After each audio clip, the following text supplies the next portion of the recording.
여러분 이렇게 만나뵙게 돼서 반갑습니다. 이렇게 좋은 교회에 이렇게 저를 초대해 주셔서 정말 감사드립니다. 목사님께서 너무 저를 과장되게 소개를 해주셔서 조금 부끄럽습니다. 사실 뭐 저는 뭐 아무것도 없습니다. 없고 더 이상 저에 대해서 소개해 드릴 것도 없고 그냥 그렇습니다. 그냥 진리가 무엇인가 또 진리를 향해 이렇게 조금씩 알아가는 그 재미로 살아가고 하여튼 그런 것에 취해서도 살고 때로는 그게 잘 안 돼서 방황도 하고 그저 그런 뭐 평범한 그냥 목사입니다. 그래서 뭐 더 이상 저에 대해서 말씀드릴 건 없습니다. 없고 이 말씀을 함께 보도록 하겠습니다. 우리 먼저 잠깐 기도드리겠습니다. 하나님 아버지, 이 시간 우리가 하나님 말씀을 함께 나눌 때 하나님 나라의 소중한 것들이 드러날 수 있도록 우리의 영을 맑게 하여 주시옵소서.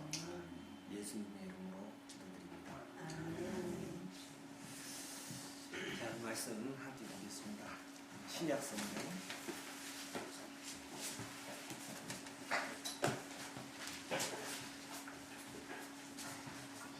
요한복음 5장입니다.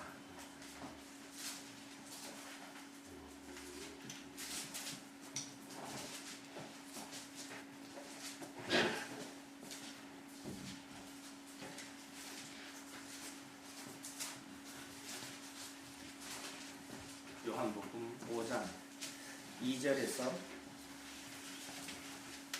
9절까지 말씀. 5장 2절에서 9절까지 말씀. 우리 함께 읽겠습니다. 시작. 예루살렘에 있는 양문 옆에 피그마로 베데스다라는 곳이 있는데 거기에 선지자가 있었고 이 주간에 많은 환자들 곧 눈먼 사람들과 다리 저는 사람과 중풍병자들이 누워 있었다. 그들은 우리 움직이기를 전하기로 기다렸다. 주님의 천사가 때때로 못에 내려와 물을 휘저어놓는데 물이 움직인 뒤에 맨 먼저 들어가는 사람은 무슨 병에 걸렸든지 알기 때문이다. 거기에는 38세가 된 병자가 한 사람이 있었다. 예수께서 보이고 있는 그 사람을 보시고 또 이미 오랜 세월을 그렇게 보내고 있는 것을 아시고 너무 좋으셨다. 낫고 싶으냐?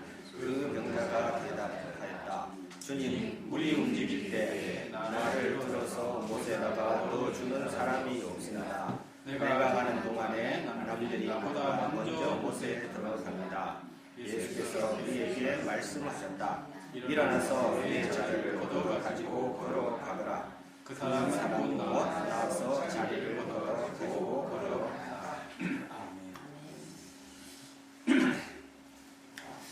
지금 우리가 함께 읽은 이 본문 말씀은 예수님의 여러 가지 기적 이야기 가운데 한 가지입니다. 그런데 그 기적이라는 관점에서 본다면 예수님의 아주 대단하신 기적들이 있죠.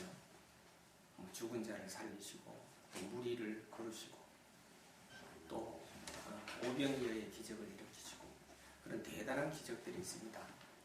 그런데 그런 기적에 비추어 보면 오늘 이 본문 말씀은 거기에 비해서는 별로 대수롭지 않게 느껴질 수도 있습니다. 그런데 모든 성서의 기적 이야기는 물론 그 기적 자체의 의미도 있지만 그 기적이 담고 있는 그 이면의 것, 기적이 가리키는 그 무엇인가의 메시지가 훨씬 더 중요합니다. 그런데 그런 메시지들은 꼭 한 가지 모범 답안이 있는 것은 아닙니다. 그것은 시대적 환경이나 또 자기 개인적인 그런 의식의 단계나 여러 가지 그런 상황에서 이런 똑같은 물체도 이쪽에서 보는 것, 이쪽에서 보는 것 다 다르지 않습니까? 마찬가지로 성경 본문도 거기에 따라서 자기가 어떤 관점에서 보는가에 따라서 여러 가지 의미, 여러 가지 보물들을 키워낼 수가 있다라는 그런 뜻입니다. 그래서 오늘 우리가 이 본문 말씀도 우리가 그런 차원에서 기적 자체보다는 바로 오늘 이 38년 된 병자를 가르친 예수님의 고치신 이 기사가 과연 우리들에게 무엇을 말하고 있는가, 여기에 초점을 맞춰서 한번 살펴보도록 하겠습니다. 그러기 위해서 우리가 먼저 본문 속으로 한번 들어가서 본문을 다시 한번 자세히 살펴보도록 하겠습니다. 베데스다, 여기 이게 표준 세 번이요. 예, 또 개정판까지 붙어서 이게 아까 베드자다. 입에 익질라는 죄송합니다. 제가 그냥 베데스다 연못으로 하겠습니다. 그냥 그 베데스다라는 연못이 있었습니다. 참 희한한 연못이죠. 예루살렘 양해문 곁에 있는 그러한 연못이라고 되어 있는데 가끔씩 물이 한 번씩 이렇게 움직인다고 합니다. 그 요즘 말로 하면 간헐천이 되겠죠. 간헐천인데 그렇게 한번 움직이는데 움직일 때마다 그 가장 먼저 그 연못에 뛰어 들어가는 사람은 고침을 받는다라는 그런 이야기가 이게 정확한 사실인지 아닌지는 잘 모르겠습니다만은 그렇게 전해져 내려오고 있었습니다. 그래서 이 베데스다 연못 주변에는 항상 병든 자, 각종 그러니까 불치병에 해당되겠죠. 돈 몇 푼 주고 동네 의원에게 가서 나을 수 있는 병이라 그러면 여기까지 오질 않겠죠. 그러나 모든 수단과 방법을 다 써도 도저히 가능성이 없는 그러한 불치의 환자들이 이 마지막 그 신랄 같은 희망을 가지고 이 베데스다 연못 주변에 모여 있었습니다. 여러 종류의 사람들이 있었겠죠. 좀 더 깊이 들어가 보면은 희한하지 않았겠습니까? 그게 물이 계속해서 360도를 계속 돌아서 척척척척척 그 치료자를 배출해내고 그래서 그냥 여기에 이 대기자들이 별로 없는 그런 상태가 아니죠. 한 사람씩만 딱 치료를 받고 그 다음에 또 거기 안에서는 그러다 보니까 계속해서 병자들이 누적되지 않겠습니까? 그럼 서로 이렇게 같은 병자라도 옆에 있는 사람은 서로 알고 저 사람은 여기 몇 년째 있고 저 사람은 이렇게 해서 저 집에는 어떤 사연 때문에 여기 왔고 다 알고 있지 않겠습니까? 그런저런 얘기들, 그런저런 주변 상황들이 있는 가운데에서 또 보면은 꼭 그런 데 보면 그런 사람들도 있죠. 그래서 여기 이제 사이비 이제 약장사들 있지 않겠습니까? 그냥 여기서 이러지 말고 이 약 한번 드셔봐. 그러면 얼마만 하면 나을 수 있어. 이런 사람들도 있겠고. 아니면은 또 여기서 또 저기서 이러지 말고 여기 이제 예루살렘이니까 그러지 말고 어디 가면은 그 유명한 선지자가 있는데 거기 한번 가서 안수기도 한번 받으면은 그냥 깨끗이 나니까 거기 한번 가죠. 이렇게 해서 꼬셔서 데리고 가는 그런 사람들도 있겠고. 하여간 이런저런 수많은 이 사연들이 서로 얽혀 있는 가운데 그 연못 주변에서 항상 이렇게 생활을 하고 있습니다만은 거기에는 항상 긴장이 있습니다. 왜냐하면은 언제 물이 돌지를 모르고 그 다음에 물이 돈다고 해서 다 들어가면 다 나올 수 있는 것이 아니라 가장 먼저 들어가는 사람만 그 혜택을 받을 수 있기 때문에 서로 이렇게 묻고 지내다가도 물이 조금만 이상하다는 낌새만 치면은 벌써 준비 운동을 하는 거죠. 뛰어들 준비를 하지 않겠습니까? 그런 상황 속에서 이제 어쩌다가 한번 예고하는 것도 아니고 예고가 있는 것도 아니고 갑자기 물이 한번 휙 움직이면은 거기에서 이제 아수라장이 되지 않겠습니까? 막 서로 먼저 뛰어들려고 막 하다가 그 다음에 어떻게 하다가 정확하게 물이 언제부터 어느 시점이면 이게 돈다는 기준도 없을 테고 그 다음에 누가 발목이 닿았으면은 발목이 먼저 들어가면은 물에 먼저 들어간 건지 머리카락이 들어가면은 들어간 건지 거기에 대한 기준도 없을 거고 하여간 어떻게 됐든지 간에 가장 먼저 뛰어 들어가기 위해서 온갖 수단과 방법을 총동원해서 거기서 이제 긴장하고 있다가 탕탕탕 하는 가운데 가장 먼저 들어간 한 사람만 혜택을 입고 이제 남을 입고 나머지 대부분의 사람들은 다시 절망하고 그 다음에 다시 언제 다시 물이 돌 줄도 모르는 그런 상황 가운데서 기약 없이 그냥 계속해서 거기서 넉넉히 기다리다가 다시 좀 몸을 추스려서 그래 다음번은 내가 되겠지 하면서 그 주변에 이렇게 대기하고 있는 거죠. 다시 일상으로 돌아가서 대기하고 있는 거죠. 그런데 이런 상황 속에서 오늘 본문에 나오는 38년 된 환자도 있었습니다. 그런데 이 38년 된 환자는 이 다른 사람들보다는 조금 불리한 핸디캡을 가지고 있었죠. 기동력에 있어서 굉장히 떨어집니다. 그래서 누워있기 때문에 이 사람은 뭐 일어날 수 없는 그런 병인가 보죠. 그래서 다른 사람들은 거기서 막 뛰어들어가는데 자기는 거기에 그렇게 뛰어들어서 그 경쟁 대열에 합류할 수조차 없는 그런 길을 원천봉쇄당한 그런 자입니다. 그런데도 이 사람은 거기에 일단은 와 있는 겁니다. 그게 왜 유일한 마지막 희망이기 때문에 38년 동안에 그 오랜 병마를 끝낼 수 있는 유일한 방법은 이거밖에 없다고 생각하기 때문에 비록 이 앞에 사람들이 자기보다 더 유리한 조건에서 그 앞에 선점을 하고 뛰어든다고 할지라도 언젠가는 내 차례가 돌아오겠지라는 그런 마음을 가지고 계속해서 그 자리에 있었습니다. 그러나 그 어떤 일이 일어납니까? 계속해서 이 사람들의 경쟁자의 숫자가 줄어드는 것이 아니라 점점 더 늘어납니다. 늘어나고 자기는 점점 그 대열에서 가장 후순위로 밀려나고 있는 그런 상황입니다. 그런데 바로 이런 상황 속에서 예수님이 나타나셨습니다. 그 앞에 나타나셔 그 38년 된 환자에게, 병자에게 이렇게 묻습니다. 네가 낫고자 하느냐? 자, 우리는 이 예수님의 질문을 똑바로 들을 수가 있어야 합니다.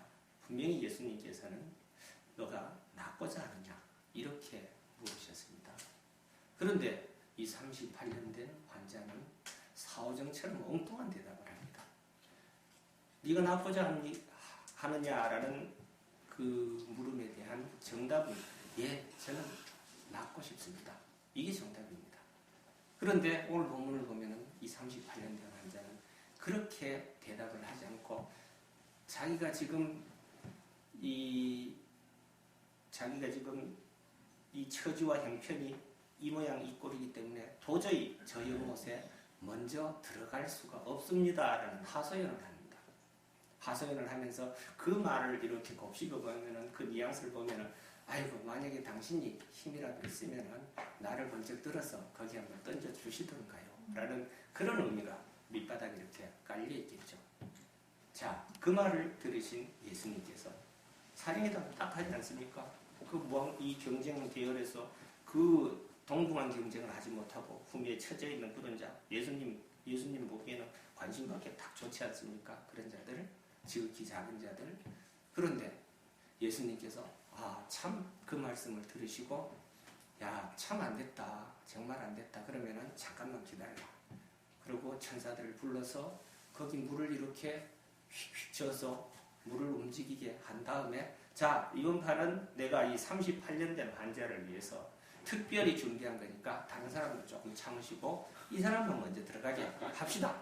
왜? 이건 내가 움직였으니까 내 마음대로 해도 됩니다. 그러니까 다른 사람 뛰어 들어가면 안 됩니다. 제자들이 다 이렇게 막아서고 그 사람만 딱 거기 가장 먼저 뛰어들게 하셨는가? 아니다라는 겁니다. 그렇게 하시지를 않았어요. 그렇게 하시지를 않고 그런 중간 과정을 다 생략합니다. 물에 뛰어들고 그렇게 할 필요 없다라는 거죠. 그냥 바로 그 자리에서 다이렉트로 네 자리를 걷어들고 일어나서 그냥 걸어가라. 이거 끝입니다. 그냥 거기 뛰어들어갈 필요도 없이 그냥 바로 네가 앉아있던 그 자리를 들고 그냥 일어나서 걸어가라. 그게 답니다. 자, 그러니까 그 말을 들은 또 이 38년 된 병자도 이렇게 얘기할 만합니다. 아니 이게 무슨 말입니까? 그냥 말 한마디에 내가 일어나서 걸어갈 것 같으면 내가 지금까지 38년 동안에 이렇게 이런 쌩고생을 하면서 내가 살아왔겠습니까? 나를 저기에 넣어줄 능력이 없으면 가시든가 헛소리 하지 마세요. 누구 놀리십니까? 이렇게 말을 할 수도 있었겠죠. 그러나 그러지 않습니다.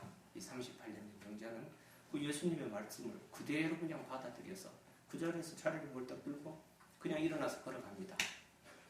그래서 결과적으로 예수님의 그 말씀에 이 38년 된 환자는, 병자는 고침을 받았다 라는 것이 오늘 본문의 내용입니다. 여기까지가 오늘 본문입니다. 자, 그러면은 이 본문이 과연 우리들에게 주는 의미가 무엇인가? 이게 훨씬 더 중요하겠죠.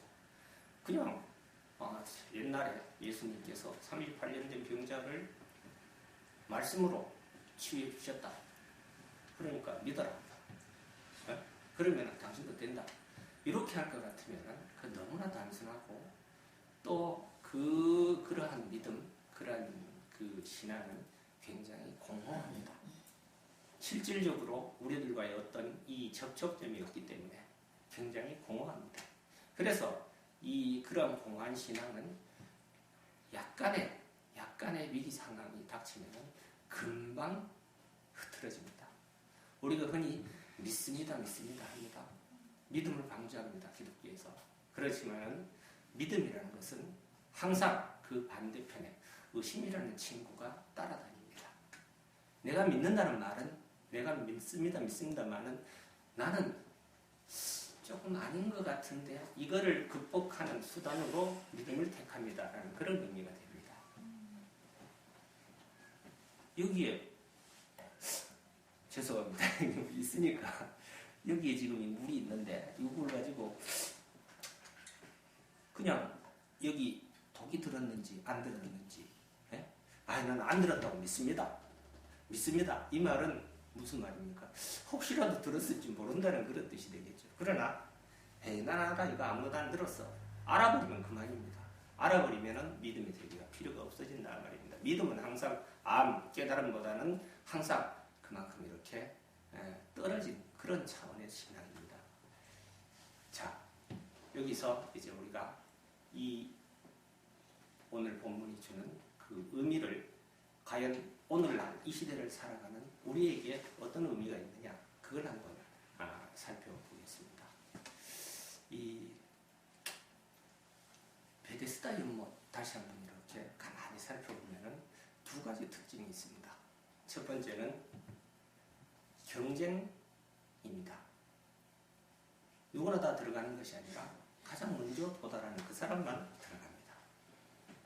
그런데 또 한 가지는 그 경쟁이 공정하지는 못하다라는 겁니다. 모든 사람이 똑같은 여건, 똑같은 환경 속에서 공평하게 출발하는 것이 아니라 어떤 사람은 아예 그 출발선상에 서지조차 못하는 그러한 불공정한 경쟁, 이것이 베데스다 연못의 특징입니다. 자, 이걸 가만히 보고 다시 이렇게 곱씹어보면은 지금 이 시대를 살아가고 있는 우리들이 살고 있는 이 세상과 너무나도 흡사하게 닮았습니다. 무한경쟁 시대입니다. 누구나 다 잘 먹고 잘 사는 그런 시대 아닙니다. 극히 소수의 사람들, 그것도 부모 잘 만났고 뭐 특별한 빼기 있거나 그런 사람들만이 출세하고 세상에서 말하는 성공할 수 있는 그런 시대. 우리가 살고 있는 이 시대가 21세기 베데스다 연못 그 주변에서 우리 모두가 살아가고 있는 겁니다. 그러면서 어떤 사람들은 그럽니다. 야, 나도 저 연못에 빨리 들어가기만 하면 될 텐데. 그러나 들어가려고 하니까 거기에는 너무나 지금 내 상황이 거기에 누구보다도 앞서서 갈 수 있을 만큼 그렇게 우수하지를 못합니다. 가진 것도 없죠. 배운 것도 없죠. 뭘 하려고 해도 도저히 자신이 없는 겁니다. 어떤 사람들은 태어나자마자 부모로부터 몇백억을 상속받습니다. 그런 사람들은 벌써 나는 아직까지 그 베데스다 연못에 이제 기웃거리는 그 시점에서 걔는 벌써 그 연못에서 벌써 용을 타고 벌써 올라갑니다. 그런 것을 쳐다봅니다. 안 되겠다 싶어서. 그래서 요즘은 그래도 많이 배워야 한다. 한국 교육은 그렇죠. 배웁니다. 그 대학교 갑니다. 대학교 가서 학생들 어떡합니까? 억지로 대학교 갔는데 등록금이 없네요. 등록금이 없으니까 어떻게 합니까? 벌어야 됩니다. 알바 뜁니다. 편의점에 가서 찍고 바코드 막 찍습니다. 뭐 영수증 있나요? 아니 뭐 현금 카드 해드릴까요? 뭐 어떻게 할까요? 하루 종일 그렇게 해봤자 5천 얼마입니까 요즘? 예, 그렇게 밖에 못 받습니다. 내년이 뭐 5,200 얼마 된다고 하대요. 공부를 해야 하는 학생들이 공부하는 시간에 공부를 못하고 알바를 합니다. 자, 그렇다고 해서 그 사람들이 그럼 대학 졸업하면 열심히 알바했으니까 당신들은 이 대기업에 우리 기업으로 들어오시오. 그렇게 합니까? 아닙니다. 스펙에서 밀립니다. 다른 사람들은 벌써 외국까지 갔다 오고 돈 있는 사람들은 다 그렇게 해서 벌써 유리한 고지를 선정합니다. 그러나 대학을 졸업해도 취업을 할 데가 없습니다. 공부를 하지도 못했습니다. 스펙을 쌓지도 못했어요. 들어갈 수조차 없습니다. 그래서 4년 기껏 졸업하고 나면 그 다음부터 백수입니다.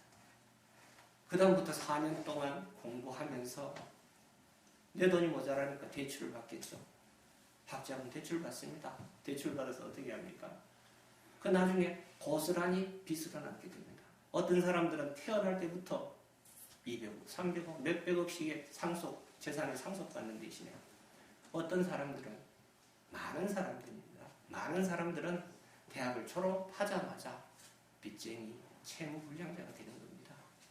그러한 시절, 그러한 이 상황 속에서 이 베데스다 연못 주변에서 그래도 끼웃거립니다. 언젠가 나는 저곳에 그래도 언젠가는 한번 들어가고 싶은데 하면서 그래도 방법을 찾지를 못합니다. 그래서 정부에서 이 세수를 모을 목적으로 그 복권이나 이런 사업을 하죠. 그래서 로또가 크는 겁니다. 그렇게 해서 계속 그쪽으로 사행산업이 유행을 하죠.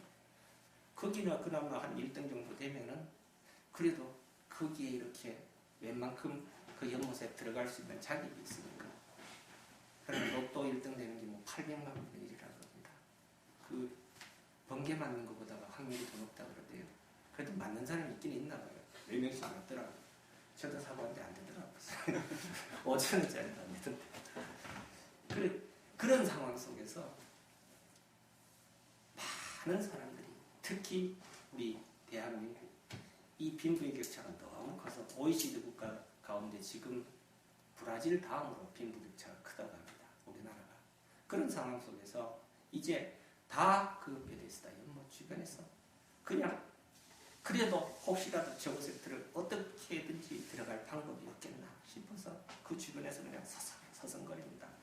돈 많은 사람들 지나가고 권력 가진 사람들 지나가고 그 다음에 인기 많은 연예인들 지나가고 하면 부러워합니다. 부러워하면서 그래도 나는 그랬을 때 거기에 접근할 수 있는 그러한 길이 너무나도 멀기 때문에 안타깝기도 하고 자잘하기도 합니다. 자살은 점점 늘어나고 그런 상황 속에서 예수님께서 바로 그런 자들 앞에 나타나십니다. 그래서 우리들에게 그렇게 물으시는 겁니다. 네가 낫고자 하느냐? 네가 낫고자 하느냐? 그런데 이 말씀은 네가 행복하기를 원하느냐? 이렇게 바꿀 수가 있습니다. 왜냐하면 하나님께서 우리 인간을 창조하셨을 때 우리가 지금처럼 이렇게 찌질하게 살도록 하나님께서 원하신 세상이 그런 세상은 아니다라는 겁니다. 극히 일부의 사람들만이 잘 먹고 잘 살고 나머지 모두는 그런 사람을 부러워하면서 그냥 불행의 늪속에 빠지면서 하루하루를 그냥 이렇게 견뎌나가고 그래 여기서 내가 이 못한 것 나중에 천국 가서 보상받지 이러면서 살아가도록 우리를 창조하고 이 세상에 이렇게 하나님의 자녀들을 이 세상 삶을 살아가도록 허락해 놓지는 않으셨다라는 겁니다. 누구나 모든 사람들이 누구나 다 공평하게 행복할 수 있도록 하나님께서는 우리 한 사람 한 사람들을 존귀 여기고 또 그렇게 창조를 해 놓으셨습니다. 어린아이들은 아무것도 가진 것이 없어도 그들은 그 존재 자체가 어디에 있든지 간에 그냥 행복합니다. 그 어린아이들한테 가서 너 지금 왜 기쁜데? 라고 말하면 그들은 대답을 하지 못합니다. 그러나 어른들은 기뻐야 하는 데 이유가 있습니다. 행복하려면 조건이 필요하다는 겁니다. 21세기 베데스다 연못에 내가 가장 먼저 뛰어 들어가야만 나는 행복합니다라고 전부들 생각을 하고 있습니다. 그러나 하나님께서는 모든 사람들이 있는 그대로 행복하도록 그렇게 만들어 놓으셨고, 우리도 어렸을 때 다람쥐 쫓고 물장구 치던 그런 시절에는 누구나 다 마냥 행복했습니다. 그 어린아이의 그 행복한 그 모습, 그 초롱초롱하고 영롱한 그 눈망울과 대한민국 최고의 가꾸라는 이 이건희 회장과 누가 더 행복하겠습니까? 어린아이가 훨씬 더 행복합니다. 하나님께서 그렇게 만들어 놓으셨기 때문에 세상의 제도, 그 아주 이렇게 그 경쟁으로 얼룩진 그런 세상에서 최후의 승자만이 행복할 수 있도록 세상을 만드신 것이 아니라 그냥 있는 그대로 존재 그 자체가 행복하도록 만들어 놓으셨기 때문에 어린아이가 훨씬 더 행복하다라는 겁니다. 그런데 많은 사람들이 그러지 못합니다. 그래서 그런 의미에서 우리 모두 다 병자인 것입니다. 무언가가 많이 뒤틀려져 버린 그런 상태고 왜곡되어 버린 그런 상태입니다. 그런 의미에서 우리는 죄인입니다. 히브리 원어로 죄라는 말은 관역에서 빗나갔다는 그런 뜻입니다. 우리 모두가 하나님께서 행복이라는 관역을 만들어 놓으셨는데 그쪽하고 핀트를 맞추는 것이 아니라 세상 가치관이 새롭게 다시 세상 방식대로 정해놓은 그 가치관, 그 속으로 우리는 핀트를 맞추고 초점을 맞추고 그쪽으로 달려갑니다. 그런 의미에서 우리는 빗나가도 한참 빗나갔기 때문에 우리는 죄인이고 또 우리는 병자들입니다. 21세기 베데스다 연못 주변에서 서성거리는 병자들이다라는 겁니다. 그런 병자들에게 예수님께서 말씀을 하시는 겁니다. 네가 낫기를 원하느냐?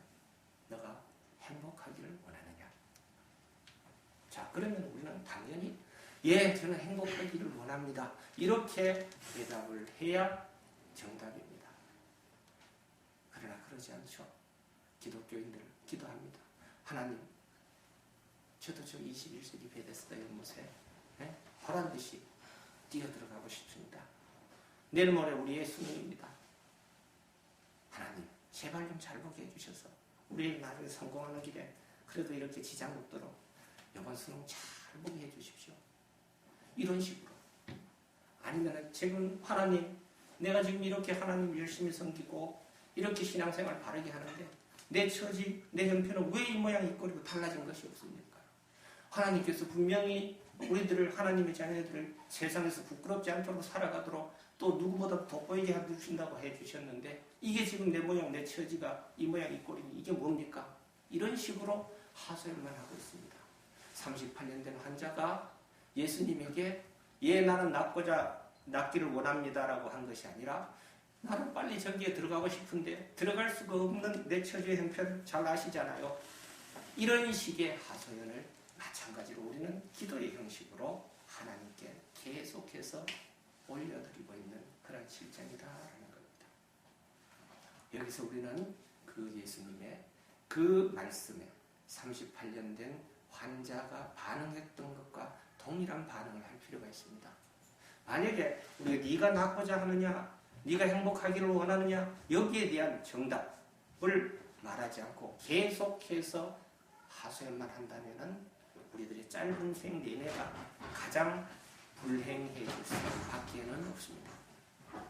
그러나 여기서 우리는 그 하나님의 음성을 들을 수가 있어야 합니다.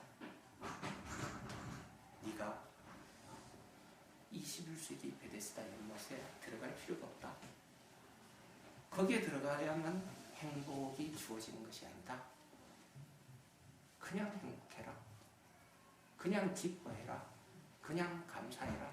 이게 내 뜻이다. 하나님의 나라는 먹는 것과 마시는 것이 있는 것이 아니다.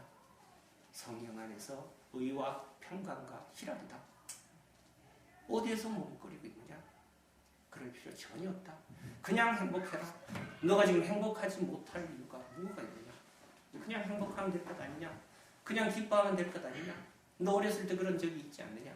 그런데 지금 무엇 때문에 그렇게 불행해하느냐? 지금도 이렇게 문 열고 들어온 아이를 봐라. 그 아이에게 무슨 불행한 기분이 있더냐? 많이 지어야 된다. 그럼 기뻐하면 되지 않겠느냐? 기뻐하여라. 기뻐해라. 이게 내 뜻이다. 주님께서는 이렇게 말씀을 하십니다. 우리는 그 말씀에 순종할 수 있어야 합니다. 38년 환자가 그 예수님의 자리를 들고 일어나 걸어가라는 그 말씀에 순종해서 고침을 받았듯이 지금 행복하고 싶으면 행복해라 기뻐하라는 그 말씀에 우리도 귀를 기울이고 우리도 순종해서 그대로 하면 됩니다. 그냥 기뻐하면 됩니다. 그냥 행복하면 됩니다. 물론 여기에는 한 가지 전제 조건이 있습니다. 출애굽을 해야 된다라는 겁니다. 21세기 출애굽이 뭡니까?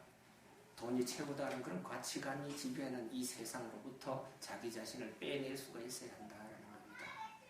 그 안에서 하나님과 세상 사이를 기웃기웃거리면서 양다리 걸침을 해서는 어느 것도 되지 않는다라는 겁니다. 차라리 세상 방식대로 살려면은 주일날 교회 올 필요도 없고 철저하게 세상 방식을 따르는 것이 교회에서 기웃기웃거리는 것보다가 훨씬 더 세상적으로는 성공할 확률이 높습니다. 그게 아니라면 이 세상의 가치관, 세상이 매겨놓은 그 우선순위나 이런 데서부터 자신을 과감하게 빼낼 수가 있어야 합니다. 그래, 너희는 그렇게 해서 이 성공한 사람이라고 치고 뭐 그렇게 뭐 존경받는 사람이라고 치고 다 좋다. 그러나 나는 하나님께서 창조하는 존귀한 존재고 그 자체로서 나는 그냥 행복하다. 나 스스로 하나님께서 주시는 그 평강 속에서 나는 살아갈란다. 이렇게 자기 자신을 거기에서 빼내서 이 홀로 서기를 할 수 있어야 한다라는 겁니다.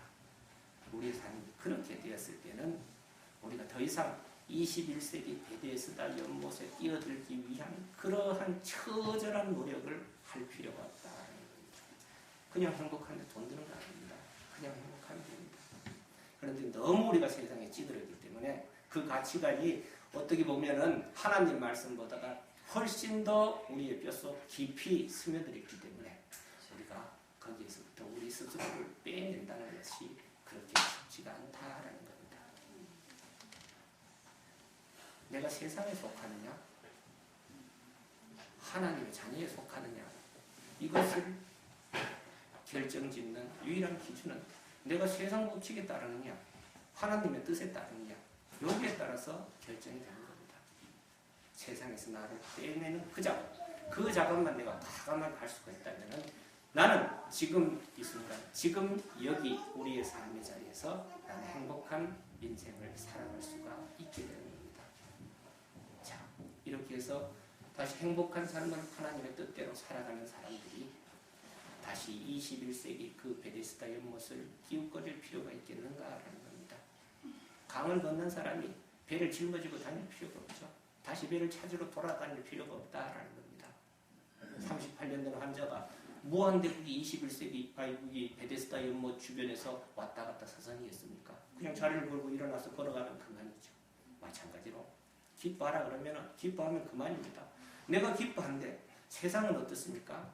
돈이 필요하지만 돈이 지금 목적으로 되어 있지만 사실 돈은 그 행복이라는 것을 얻기 위한 보조수단에 불과한 겁니다. 돈 없이 행복할 수 있다면 하나님께서 행복을, 기쁨을 친히 직접 주신다면 돈이라는 매개체가 왜 필요한가라는 겁니다. 필요 없죠. 극장에 공짜로 들어가게 해준다는데 왜 표를 구하러 돌아다니겠냐라는 겁니다.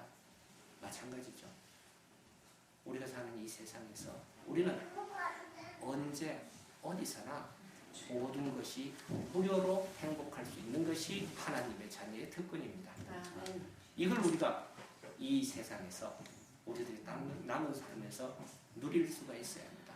그걸 누리면 되는 겁니다. 그래서 그냥 기뻐하고 감사하고 그냥 그렇게 살아가면 되는 겁니다.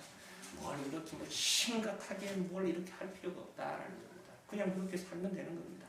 그렇게 살다가 보면 내 안에서 기쁨이 충만하게 넘치면은 그 충만한 기쁨이 내 혼자 주체하지 못하게 되었습니다. 이게 넘치면은 자연스럽게 베품으로 이어지게 되는 겁니다. 베풀면은 앞으로 너가 뭐 이렇게 복 받을 것입니다. 아니요, 그렇지 않습니다. 복음에는 조건이 없습니다. 율법에는 조건이 있습니다. 네가 이렇게 하면 이렇게 해주고 이렇게 안 하면은 이런 벌을 준다. 그러나 복음에는 그런 것이 없습니다. 이것을 하는 것 그 자체에 축복이 이미 다 포함되어 있습니다. 사랑하면은 사랑하는 것 그 자체가 이 세상에서 누릴 수 있는 가장 큰 축복입니다. 감사하는 것 그 자체가 우리들의 행복의 원천이고 기뻐하는 그 자체가 우리들 유일한 삶의 목적입니다. 하나님께서는 이러한 것들을 누구에게나 공평하게 다 베풀어 놓으셨습니다. 단지 우리가 그 은혜의 그 빗살 쪽으로 우리가 등지고 세상을 바라볼 것인가? 아니면은 세상을 등지고 그 하나님의 햇살을 우리가 받아들일 것이냐 하는 그러한 문제입니다. 그 선택은 우리가 하는 것입니다. 그것은 하나님께서 해주는 게 아니에요. 우리가 하는 겁니다. 자유의지를 가지고 우리들이 결정을 하는 겁니다. 말씀을 통해서 오늘 하나님의 선하시고 기뻐하시고 온전하신 뜻이 무엇인지를 우리들이 분명히 깨닫고 우리가 그러한 이 세상의 그 21세기 베데스다 연못 주변에서 그렇게 아수라장된 그 무한경쟁의 그 시대, 지금 이 세상이 정상이 아니잖아요. 이걸 정상이라고 생각하면 안 되죠. 이렇게 살아가는 이 삶 자체를 정상이라고 생각하고 그 자체에서 거기서 나도 한번 어떻게 해보겠다고 생각하면 그 자체가 큰 오산이고 인생의 결단을 내려서 너네들은 그렇게 살고 나는 내 방식대로 나는 하나님의 뜻대로 이렇게 살란다라고 자기 자신을 끄집어내서 행복의 길이 보장된 기쁨의 삶을 우리가 살아갈 수 있어야 한다라는 겁니다.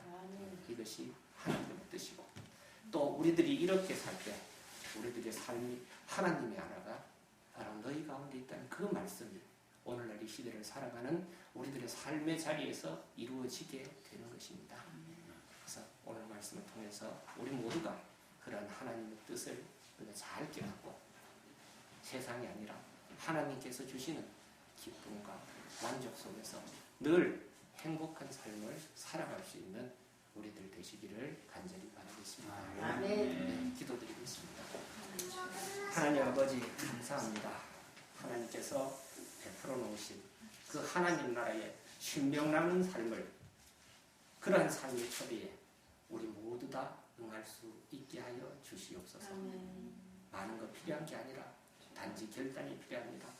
세상에 의해서 이미 틀지어진 그런 틀을 말끔하게 벗어던지고 하나님께서 허락하여 놓으신 기쁨과 평강과 감사가 넘치는 행복한 삶 쪽으로 우리들의 삶의 방향을 전환시키는 회개와 결단이 있게 하여 주시어서 우리들이 살아가는 지금 여기 삶의 자리에서 늘 행복한 삶을 살아갈 수 있는 우리들 되게 하여 주시옵소서. 예수님의 이름으로 기도드립니다. 아멘.